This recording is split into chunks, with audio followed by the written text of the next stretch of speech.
Hi, I'm Laura Novak, and I'm here to help you with your wedding photography questions. I've been getting some great questions from readers and viewers online, and today I received this one. Laura, my biggest challenge with wedding photography is culling through the images in a timely manner. I want to be able to have faster turnaround time, and my current turnaround time is 6 weeks with my intention to deliver them sooner. What is your average turnaround time? I'm so glad you wrote me, and I'm really looking forward to helping you with this challenge. I have to be completely honest with you since you asked me the question. I do think that 6 to 8 weeks is way too long to turn around a wedding. The norm for me pretty much throughout my whole entire career has been 2 weeks. Now, just to make it clear, I put 6 to 8 weeks in my contract, and this is just in case I have a family emergency and can't get to the photos right away, or Hurricane Sandy comes whipping up the East Coast and takes out electricity for a week or two or more.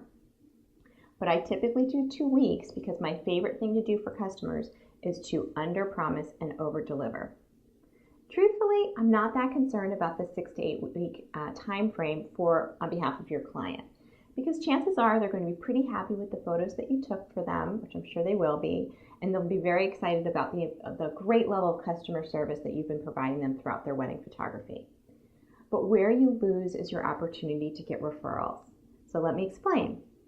What's the average time for a honeymoon? It's about 2 weeks, right? And what's the first thing that people ask when a bride and groom get back from their honeymoon?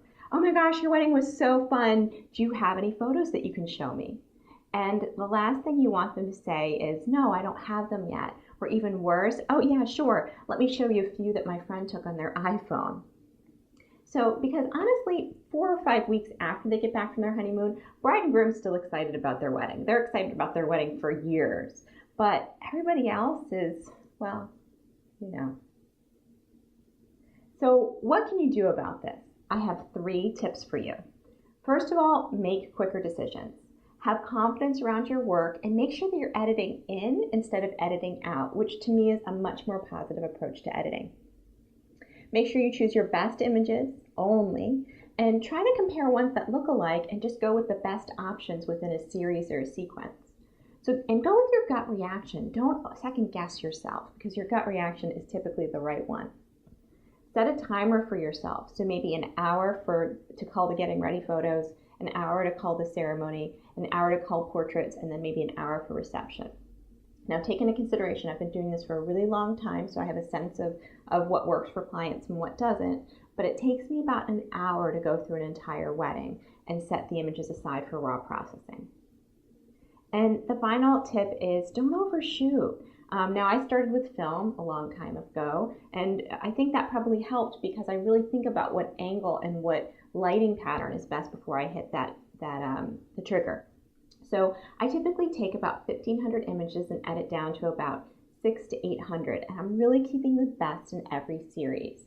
And so I really think about what's the best angle before I touch that shutter button. I hope these tips help you a lot. And with wedding photography coverage, all wedding photography coverages, I always show the very best images to the client first.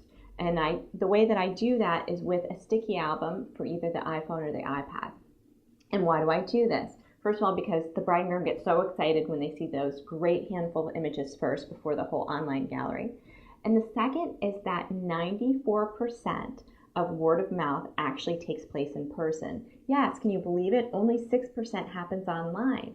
So if you think about it, people probably check their Facebook in the morning or in the evening, and in between those times, they're talking to friends or family or coworkers. Of course, if they're under 18, these rules don't apply, but most people under 18 aren't getting married and hiring you for wedding photography. And then finally, when people come back from their honeymoon and everybody says, oh my gosh, where are your wedding photos? Your wedding was so great. You want them to take out their phone and say, yes, I've got a preview of the very best ones right here. And then that your client will refer you to those friends and family members, and they will put that in the back of their head when they get engaged. They'll be sure to call you. So I hope this helps. If you love this video, please check out my site for more free education and tutorials at lauranovak.com. Thanks so much, and I'll see you next time.